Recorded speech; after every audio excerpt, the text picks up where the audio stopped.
तो ये हो गया दिन भर का रिवीजन। अब पाठशाला का पहला चैप्टर, मोदी विरोध में राहुल का सबसे बड़ा कांड। वोट चोरी वाले एटम बम के चक्कर में पूरा गांधी परिवार फंस गया क्या? राहुल के वोट चोरी वाले दावे की पाठशाला में सबसे बड़ी पड़ताल, वो सबूत जो पूरा सच सामने ले आए। इधर चुनाव आयोग के चैलेंज से भागते राहुल गांधी, उधर अमित शाह ने क्या कहकर धप्पा कर दिया। और राहुल का खुलासा अगर सच्चा है तो वो रिपोर्ट लाया हूं जो पूछ रही कि रायबरेली में राहुल सोनिया वोट चोरी करके जीते हैं क्या। आज आपको देखना चाहिए। राहुल गांधी ने कल बातें तो बहुत बड़ी बड़ी की, वोट चोरी के आरोप लगाए थे, इलेक्शन कमीशन को धमका भी दिया था, यह भी कहा था कि इलेक्शन कमीशन और बीजेपी मिले हुए हैं। आज इससे एक कदम आगे जाकर राहुल गांधी ने कह दिया कि नरेंद्र मोदी तो चोरी से देश के प्रधानमंत्री बने। लेकिन नरेंद्र मोदी को कोसने, इलेक्शन कमीशन को धमकाने की जगह राहुल गांधी काम की जो बात करनी चाहिए थी वो तो कर नहीं रहे। 24 घंटे हो गए, इलेक्शन कमीशन ने उनसे कहा था कि जो आरोप लगा रहे हो उस पर हलफनामा देकर साइन कर दो कि भाई डॉक्यूमेंटेड प्रूफ हो जाएगा कि भाई आप शपथ पत्र दे रहे हो कि मैं जो कह रहा हूं मैं उसके साथ स्टैंड करता हूं, जो कह रहा हूं सच कह रहा हूं। लेकिन राहुल गांधी से इतना नहीं हो पा रहा।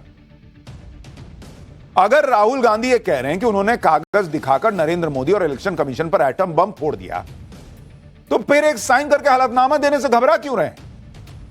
क्या राहुल गांधी जो आरोप लगा रहे हैं उन पर उन्हें ही यकीन नहीं है?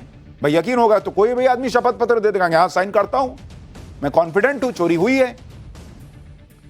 और नहीं तो फिर नरेंद्र मोदी के खिलाफ माहौल बनाने के लिए कोई स्टंटबाजी कर रहे हैं वो। क्योंकि राहुल गांधी प्रेस कॉन्फ्रेंस में कथित सबूत दिखा रहे हैं, बेंगलुरु में रैली करके बोल रहे हैं, लेकिन अपनी शिकायत लेकर चुनाव आयोग के पास नहीं जा रहे। क्या एजेंडा सिर्फ यही है कि इलेक्शन कमीशन को बदनाम कर दो, नरेंद्र मोदी की लगातार जीत पर संदेह पैदा कर दो, देश की जनता को भ्रम में डाल दो, नीयत पर सवाल खड़े कर दो? और इसलिए इलेक्शन कमीशन ने राहुल गांधी से पूछ लिया है कि अगर राहुल गांधी ये मानते हैं कि उनके आरोप सही हैं तो उन्हें शपथ पत्र साइन करने में दिक्कत क्या है? अगर राहुल गांधी शपथ पत्र पर साइन करके सबूत नहीं देते हैं तो इसका मतलब उन्हें खुद ही अपने आरोपों पर भरोसा नहीं है। और अगर राहुल गांधी ऐसा नहीं करते हैं तो उन्हें देश से माफी मांगनी चाहिए, यह चुनाव आयोग कह रहा है। यानी इलेक्शन कमीशन ने साफ कह दिया है कि राहुल गांधी के पास दो ही रास्ते हैं, या तो साइन करके हलफनामा दो, फिर उस पर जांच कराएं, अगर गलत निकलेगा तो कोर्ट ले जाएं आपको, या फिर देश से माफी मांगो कि नहीं भाई मैं अपने दावे पर भरोसे पर मुझे खुद ही भरोसा नहीं, मैं माफी मांगता हूं। इस तरह से आरोप लगाकर भाग जाने वाली पॉलिटिक्स नहीं चलेगी। राहुल गांधी इस पर कोई सीधा जवाब नहीं दे रहे, वो इधर उधर की बात कर रहे हैं, क्योंकि सबको पता है कि राहुल गांधी जिन सबूतों को एटम बम मान रहे हैं वो सबूतों वाला एटम बम खुद उनके हाथ में फट गया। राहुल गांधी खुद एक्सपोज हो गए, वोट चोरी के कथित सबूतों का सच सामने आ गया है। राहुल गांधी ने कल प्रेस कॉन्फ्रेंस करके जो आरोप लगाए थे, जिन वोटर्स का नाम लिया था, जिन वोटर्स की तस्वीरें दिखाई थी, जिस एक पते पर 80 वोटर्स के रहने की बात कही थी, उन सभी आरोपों की पड़ताल हुई तो परतें खुल गई, सारी पोल खुल गई। लेकिन राहुल गांधी को इससे कहां कोई मतलब दिखता है। उन्हें तो नरेंद्र मोदी के खिलाफ यही पता है कि भाई बोलते जाओ, पॉलिटिक्स करते जाओ। इसलिए राहुल गांधी ने नरेंद्र मोदी के खिलाफ इस लड़ाई में इंडी गठबंधन को भी जोड़ लिया। कल राहुल गांधी ने इंडी गठबंधन के नेताओं को डिनर पे बुलाया, वोट चोरी के कथित सबूत दिखाए उन्हें खाना खिलाते खिलाते। यानी अब आने वाले दिनों में इस मुद्दे पर और भयंकर घमासान हो सकता है। इस बीच आज वोट चोरी के आरोपों को लेकर गृह मंत्री अमित शाह भी राहुल गांधी से भिड़ गए। अमित शाह ने राहुल गांधी को क्या कहा, राहुल गांधी ने आज कौन से नए आरोप लगाए, राहुल गांधी के आरोपों के फैक्ट चेक जब हमने पाठशाला में किए तो क्या निकला, राहुल गांधी की रायबरेली में क्या निकल गया है वोटर लिस्ट में, जो यह सवाल पूछने पर मजबूर कर रहा है कि गांधी परिवार रायबरेली में चोरी से चुनाव जीतता है क्या।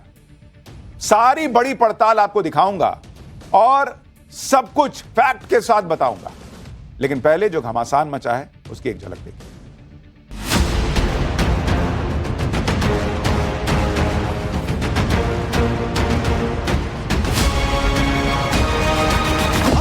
कर देंगे कि हिंदुस्तान का प्रधानमंत्री चोरी करके प्रधानमंत्री बना है।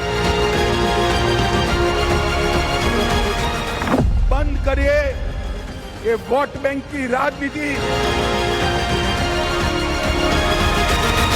क्यों चाह रहे हैं आप, इन्वेस्टिगेट कर क्यों नहीं रहे हैं? मुझे लगता है मूर्खतापूर्ण व्यवहार है।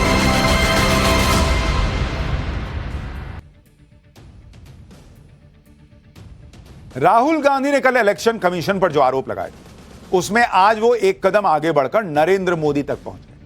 कल राहुल गांधी ने प्रेस कॉन्फ्रेंस की थी, आज वो बेंगलुरु में रैली करने पहुंच गए।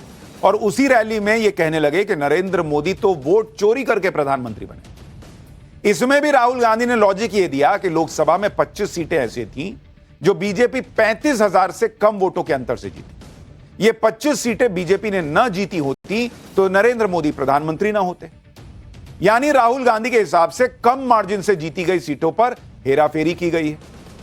लेकिन उनका एक बेसिक लॉजिक यहीं पे ध्वस्त हो जाता है कि नरेंद्र मोदी और इलेक्शन कमीशन मिलकर अगर हेराफेरी करते हैं तो अपनी सीटें 240 क्यों रखी? 260, 270, 272 तो कम से कम क्रॉस कर लेते। 240 क्यों किए? मजा करने के लिए कि नहीं, थोड़ा थ्रिल होना चाहिए लाइफ में।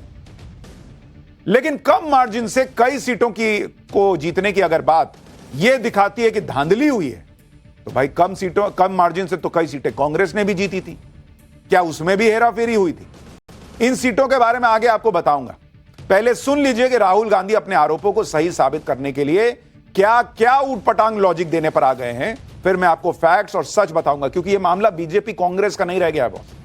यह देश की जो लोकतांत्रिक व्यवस्था है, राहुल गांधी उसमें गड्ढा कर रहे हैं, उसको खोद दे रहे हैं कि लोग चुनाव पर विश्वास करना भूल जाएं। पहले ईवीएम वाला नहीं चला, अब यह नया लाएं, और इसलिए आपको फैक्ट देखने चाहिए। पहले राहुल गांधी को सुनिए। याद रखिए, नरेंद्र मोदी 25 सीट की मार्जिन से प्रधानमंत्री हैं। एक सीट हमने दिखा दी कि चोरी हुई है। 25 सीट वो 35,000 या कम वोटों से जीते हैं। अगर हमें इलेक्ट्रॉनिक डेटा मिल जाए, हम साबित कर देंगे कि हिंदुस्तान का प्रधानमंत्री चोरी करके प्रधानमंत्री बना है। राहुल गांधी का बेसिक लॉजिक जो है ना, उसको पकड़ते चलिए और फैक्ट समझते चलिए। कह रहे हैं कम मार्जिन है तो वोटों में धांधली होगी। ये राहुल गांधी कौन सा नया फॉर्मूला निकाल कर लाएगा? लेकिन अगर चलिए थोड़ी देर के लिए, अब इतनी मेहनत की है 6 महीने और कुछ लाए हैं निकाल के, एटम बम बता रहे हैं, तो एटम बम का हरा तार, नीला तार, कोई तार जो फिल्मों में बम का काटते हैं वैसे काटने के लिए फैक्ट होना चाहिए ना, कैंची होनी चाहिए फैक्ट की। तो अगर थोड़ी देर के लिए राहुल गांधी के आरोप को सच मान लिया जाए तो राहुल गांधी बॉस अपने आरोप में फंस जाएंगे, क्योंकि साल 2009 के लता में थी, उस चुनाव में 2009 की बात कर रहा हूं, 54 सीटें ऐसी थीं जो 10,000 के भी कम अंतर से जीती गई और इनमें से 21 सीट कांग्रेस जीती थी, 17 सीट बीजेपी जीती थी। यानी चुनाव बहुत कम मार्जिन से जीते जाते रहे हैं। अगर कम मार्जिन से जीत का मतलब होता है चुनाव में धांधली होना, तो क्या 2009 में कांग्रेस पार्टी जो सत्ता में थी वो धांधली कर रही थी? क्या मतलब हुआ भाई कि कम मार्जिन से जीते तो वोट चोरी हो गया? खुद 2024 के चुनाव में कांग्रेस के कई नेता बहुत कम मार्जिन से जीते थे। जैसे केरल की आटिंगल लोकसभा सीट से कांग्रेस के अदूर प्रकाश मात्र 684 वोट से जीते थे। 684, 1000 वोट से भी का भी अंतर नहीं था। चूंकि वो कांग्रेस के कैंडिडेट थे तो वो वोट चोरी नहीं मानी जाएगी, या मानी जाएगी? राहुल गांधी बताएं। कांग्रेस के मनीष तिवारी चंडीगढ़ लोकसभा सीट से मात्र 2504 वोट के अंतर से जीते, तो क्या कोई धांधली करके जीते क्या? लक्षद्वीप से कांग्रेस के मोहम्मद हमदुल्लाह सईद सिर्फ 2647 वोट से जीते। इस पर राहुल गांधी क्या कहेंगे? वहां वोटों की चोरी करवाई थी इन्होंने। पंजाब की फिरोजपुर लोकसभा सीट से कांग्रेस के शेर सिंह घुबाया 3242 वोट से जीते थे। यह जीत नहीं काउंट होगी क्योंकि 3000 वोट का अंतर है। राहुल गांधी तो 25,000 35,000 वोट के मार्जिन को कह दे रहे हैं कि ये कोई मार्जिन हुआ, इसका मतलब धांधली हुई है। तो ये 2600, 500 और 2500 इतने मार्जिन को क्या कहेंगे फिर? राहुल गांधी क्लोज मार्जिन से मिली हार को धांधली बताने लगते हैं। इसी फॉर्मूले से उन्होंने हरियाणा में हुए 2024 के विधानसभा चुनाव को लेकर दावा किया था कि वहां भी वोट चोरी हुई, क्योंकि कांग्रेस 8 सीटें सिर्फ 22,789 वोट से हार गई थी। लेकिन यहां भी अगर तर्क यह है कि कम मार्जिन से हार गए तो भाई यहां पे घपला हुआ, तो राहुल गांधी को हिमाचल का उदाहरण देखना चाहिए। हिमाचल प्रदेश में उनकी पार्टी सत्ता में है। हिमाचल में कांग्रेस भी सरकार बनाई लेकिन क्लोज मार्जिन से बनी। मैं आपको हिमाचल प्रदेश का उदाहरण देता हूं, जरा इसको देखिए और समझिए कि राहुल गांधी जो कह रहे हैं, क्या अगर उसका कोई सिर पैर होता तो हिमाचल प्रदेश में जहां पर कांग्रेस की सरकार है, उस हिमाचल प्रदेश में क्या हुआ था, इसको आपको समझना चाहिए। 2022 का विधानसभा चुनाव आपको बता रहा हूं, 2022। कुल सीट कितनी है हिमाचल में? कुल सीट हिमाचल प्रदेश में है 68। कांग्रेस को कितनी मिली? कांग्रेस को मिली 40। और कुल वोट कितने मिले कांग्रेस को? कुल वोट अगर आप देखिएगा, कांग्रेस को कितने मिले भाई? कांग्रेस को मिले 18,52,504 वोट। ठीक है, ये कांग्रेस को वोट मिले।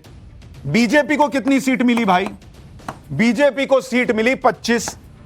ठीक है, और बीजेपी को वोट कितने मिले? 18,14,000 और 530 वोट ये बीजेपी को मिले। कुल वोट का अंतर कितना है? कुल वोट का अंतर अगर आप देखिएगा बीजेपी और कांग्रेस के बीच में हिमाचल प्रदेश के अंदर 37,974 वोट का अंतर है। मात्र 37,974 वोट से कांग्रेस को 15 सीट ज्यादा आई बॉस। तो क्या राहुल गांधी के लॉजिक के हिसाब से अगर हरियाणा में 22,000 24,000 वोट का अंतर था तो बीजेपी सरकार कैसे बना ले गई? वोट चोरी हो गया तो हिमाचल में कांग्रेस ने वोट चोरी किया है क्या भाई? 37,974 वोट से बीजेपी पीछे रही और 15 सीट हार गई। तो राहुल गांधी के लॉजिक के हिसाब से तो वहां वोट की चोरी हुई होगी हरियाणा की तरह। लेकिन ऐसा लगता है कि ऐसे लॉजिक से राहुल गांधी और कांग्रेस का कोई लेना देना नहीं। वो तो अपनी उसी स्क्रिप्ट पर चल रहे हैं जो बार बार रिपीट करते हैं, जैसे अडानी अंबानी बोलते रहो, अडानी अंबानी बोलते रहो, राफेल में चोरी हुई बोलते रहो बोलते रहो। राहुल गांधी को लगता है कि बिना फैक्ट के बार बार बोल देने से लोगों के कान में बात जाएगी और मन में घुस जाएगी। ऐसा हो नहीं रहा है। जैसे आज राहुल गांधी ने चुनाव आयोग से 5 सवाल पूछे। विपक्ष को डिजिटल वोटर लिस्ट क्यों नहीं मिल रही है? क्या छिपा रहे हो? सीसीटीवी और वीडियो सबूत मिटाए जा रहे हैं, क्यों? किसके कहने पर? फर्जी वोटिंग और वोटर लिस्ट में गड़बड़ी की गई, क्यों? विपक्षी नेताओं को धमकाना डराना क्यों? साफ साफ बताओ, क्या ईसीआई अब बीजेपी का एजेंट बन चुका है? राहुल गांधी ने 5 सवाल पूछे। इन 5 का आपको फैक्ट से जवाब दूंगा, लेकिन पहले सुनिए एक बार राहुल गांधी। सबसे महत्वपूर्ण बात यह है कि इलेक्शन कमीशन डिजिटल डेटा नहीं देता है, फिजिकल डेटा देता है। मतलब लाखों कागज में वोटर लिस्ट दे देगा, मगर डिजिटल वोटर लिस्ट किसी को कभी नहीं देता है। क्यों नहीं देता? कारण क्या है? कारण है कि अगर डिजिटल डेटा मिल जाए तो इलेक्शन कमीशन की सच्चाई पूरे देश को पता लग जाए।